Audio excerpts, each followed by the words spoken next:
സിദ്ധുവിൻ്റെ മുറിവ് ഡ്രസ് ചെയ്തു ഡ്രിപ്പ് കഴിഞ്ഞ് പോവാന്ന് പറഞ്ഞ് മുറിയിലേക്ക് മാറ്റി. ഓം ബില്ലടയ്ക്കാൻ വേണ്ടി പോയിരിക്കുകയാണ്. പവി സിദ്ധുവിൻ്റെ അരികിൽ വന്നിരുന്നു. വേദനയോടെ അവനെ നോക്കി. അവനവളെ നോക്കുന്നേയില്ല. സിദ്ധു, ഇപ്പോൾ വേദനയുണ്ടോ? പവി അവൻ്റെ കയ്യിൽ പിടുത്തമിട്ടുകൊണ്ട് ചോദിച്ചു. ഹേയ്, നല്ല സുഖം തോന്നുന്നുണ്ട്. അവൻ അവളെ പുച്ഛിച്ചു. എന്തിനാ സിദ്ധു നീ ഇങ്ങനെയൊക്കെ സംസാരിക്കുന്നത്? കുറേ നേരമായി ഞാൻ ശ്രദ്ധിക്കുന്നു. നീ എന്തിനാ എന്നെ ഇങ്ങനെ അവോയ്ഡ് ചെയ്യുന്നത്? എങ്ങനെ സംസാരിച്ചെന്ന്?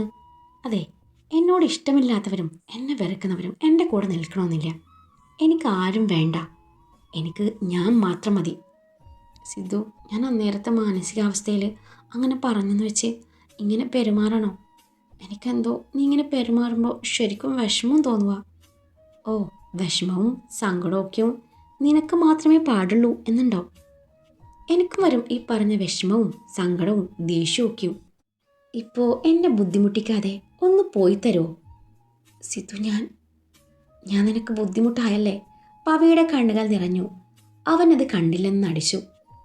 ആണെന്ന് തന്നെ കൂട്ടിക്കോ. പ്ലീസ്, എനിക്കൊന്ന് ഉറങ്ങണം. അവൻ കൈകൾ കൂപ്പിക്കൊണ്ട് പറഞ്ഞു. ഇതൊക്കെയും കേട്ടുകൊണ്ടാണ് ഓം അങ്ങോട്ട് വരുന്നത്. അവനെ കണ്ടതും പവി ഇരുന്നിടത്ത് നിന്ന് എഴുന്നേറ്റ് ചിരിക്കാൻ ശ്രമിച്ചു. പവി, ഒരു നിമിഷം ഒന്ന് പുറത്ത് നിൽക്ക്. എനിക്ക് സിദ്ധുവിനോട് കുറച്ച് കാര്യങ്ങൾ സംസാരിക്കാനുണ്ട്. ഓം പറഞ്ഞത് കേട്ടതും പവി തലയനക്കി പുറത്തേക്ക് നടന്നു.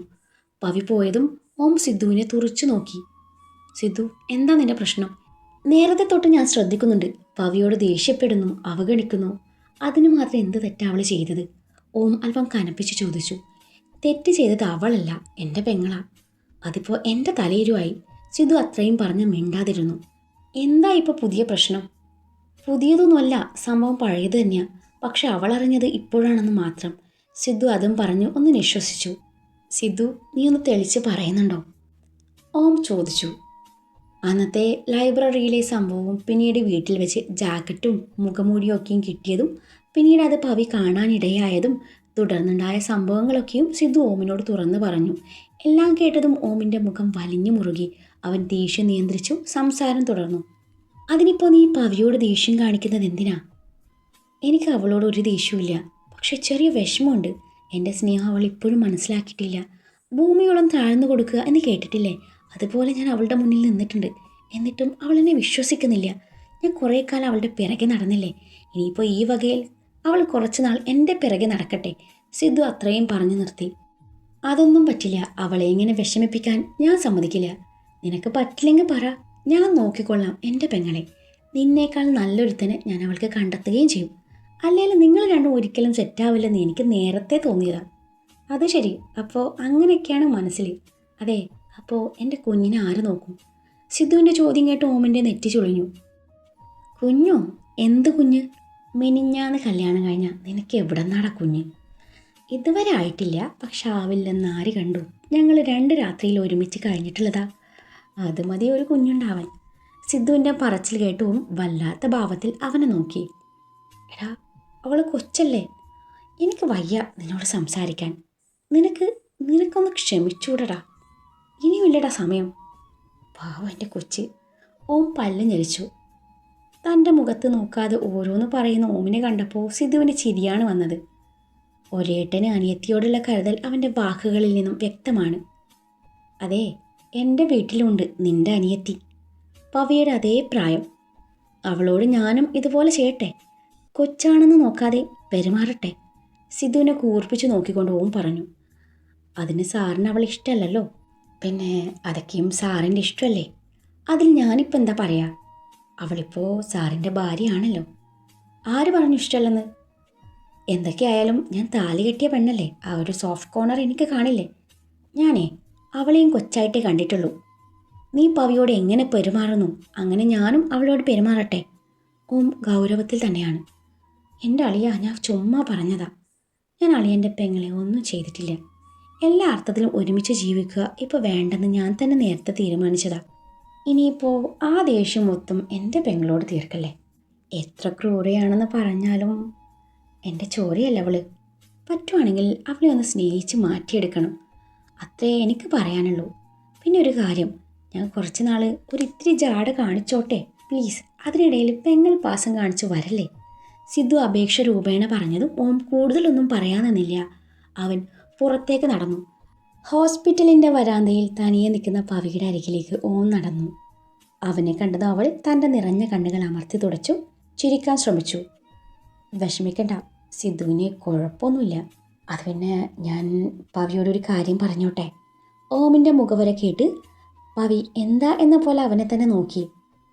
അത് പിന്നെ ഇനിയും അവനോട് വഴക്കിടാനോ അകറ്റി നിർത്താനോ ഒന്നിനും പോവണ്ട. അവനൊരു പാവ. താൻ ശരിക്കും അവനെ ഒന്ന് സ്നേഹിക്ക്. അപ്പോൾ അവൻ ഓട്ടോമാറ്റിക്കായി ശരിയായിക്കോളും. അവളുടെ കണ്ണുനീർ തുടച്ചുകൊണ്ടാണ് അവനത് പറഞ്ഞത്. അവൻ്റെ പ്രവൃത്തിയിൽ അവളുടെ കണ്ണുകൾ മിഴിഞ്ഞു വന്നു. അവളുടെ നിറഞ്ഞ കണ്ണുകൾ കണ്ടപ്പോൾ അവൻ്റെ ഉള്ളിലെ സഹോദര സ്നേഹം അറിയാതെ പുറത്ത് ചാടിയതാണ്. അത് പിന്നെ എനിക്ക് നിന്നെപ്പോലെ ഒരു അനിയത്തിയുണ്ട്.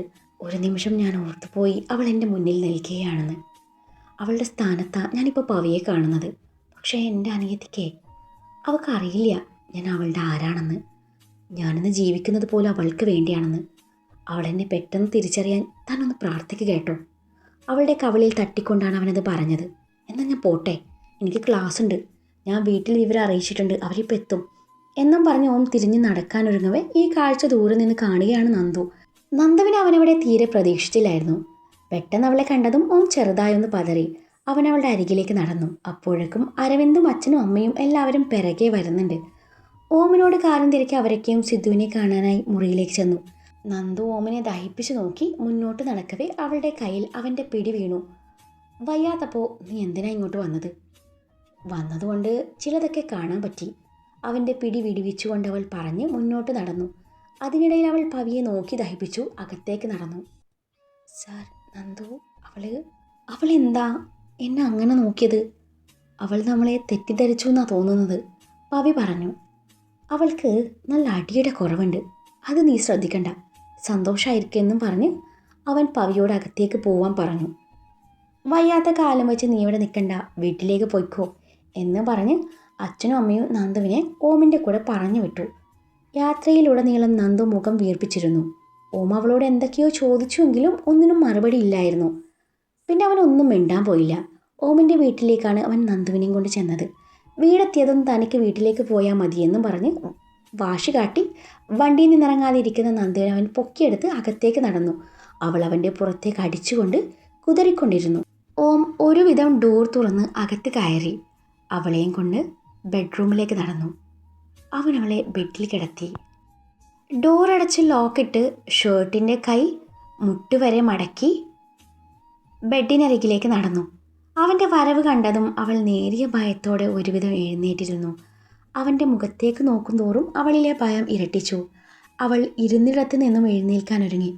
അവിടെ ഇരിക്കടി, അവൻ സ്വരം കടുപ്പിച്ച് പറഞ്ഞതും അവൾ അവിടെ തന്നെ ഇരുന്നു പോയിരുന്നു. എന്താ നിന്റെ പ്രശ്നം? ബെഡിനരികിൽ നിന്നുകൊണ്ട് അവൻ ചോദിച്ചു. ഒന്നുമില്ല, അവൾ താല്പര്യമില്ലാത്ത മട്ടിൽ പറഞ്ഞു. ഒന്നുമില്ലെന്നോ? പിന്നെ എന്തിനാ നീ ഇങ്ങനെ മുഖം വീർപ്പിച്ച് നിൽക്കുന്നത്? അവൻ ചോദിച്ചു. അത് പിന്നെ നേരത്തെ അവിടെ നീ ബാക്കി പറ. അത് പിന്നെ അവൾക്ക് വാക്കുകൾ മുഴുമിപ്പിക്കാനായില്ല. ഏത് പിന്നെ? അവളുടെ അരികിൽ വന്നിരുന്നു കൊണ്ടവൻ ചോദിച്ചതും അവൾ പിന്നിലോട്ട് നീങ്ങിയിരുന്നു. നിനക്ക്? അവൻ പിന്നെയും അവളുടെ അരികിലേക്ക് നീങ്ങി. നേരത്തെ അവിടെ കണ്ടില്ലേ, എനിക്കതൊന്നും ഇഷ്ടമല്ല. അതും പറഞ്ഞവൾ പിന്നെയും പിന്നിലോട്ട് നീങ്ങി. ഒടുവിൽ അവൾ കട്ടിലിൻ്റെ ഹെഡ് ബോർഡിൽ തട്ടി നിന്നു. അതെന്താ ഇഷ്ടമില്ലാത്ത? അവളുടെ അരികിലേക്ക് അവൻ പിന്നെയും നീങ്ങിക്കൊണ്ട് ചോദിച്ചു. ഇരുവരും തമ്മിൽ നേരിയ അകലം മാത്രമേ ഉള്ളൂ. അവൾ മറുപടി പറയാതെ തലയും താഴ്ത്തി നിന്നു. നമ്മൾ തമ്മിൽ കോൺട്രാക്റ്റ് മാരേജാണ് നടന്നത്. അതിൽ പറഞ്ഞിരുന്നു ഞാൻ ആരെയും കാണാനോ സംസാരിക്കാനോ പാടില്ലെന്ന്. ഓം അവളുടെ താടി പിടിച്ചുയർത്തിക്കൊണ്ട് ചോദിച്ചു. ഇയാൾ പിന്നെ കോൺട്രാക്റ്റിൽ പറയുന്നത് പോലെയാണല്ലോ ചെയ്യുന്നത്, അവൾ പതിഞ്ഞ സ്വരത്തിൽ പറഞ്ഞു. ഞാൻ എന്ത് ചെയ്തു എന്നാ? കട്ടിലിൻ്റെ ഹെഡ് ബോർഡിൻ്റെ ഇരു സൈഡിലും കൈ വെച്ചുകൊണ്ടവൻ പറഞ്ഞു.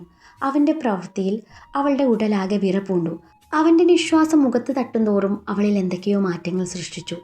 ഇന്നലെ രാത്രി ഞാൻ വീണപ്പോൾ അങ്ങനെയൊക്കെ ചെയ്തില്ലേ, അവൾ വിറയാർന്ന സ്വരത്തിൽ പറഞ്ഞു. അതെൻ്റെ കടമയല്ലേ, അവളുടെ മുഖത്തേക്ക് ചെറുതായി ഊതിക്കൊണ്ടവൻ പറഞ്ഞു. അവൻ്റെ പ്രവൃത്തിയിൽ അവൾ അവൻ്റെ മുഖത്തേക്ക് നോക്കിപ്പോയി. അവളുടെ പിടയ്ക്കുന്ന മിഴികളിലേക്ക് കണ്ണെടുക്കാതെ അവൻ നോക്കി നിന്നു. അവൻ്റെ നോട്ടം താങ്ങാനാവാതെ അവൾ മിഴികൾ താഴ്ത്തി.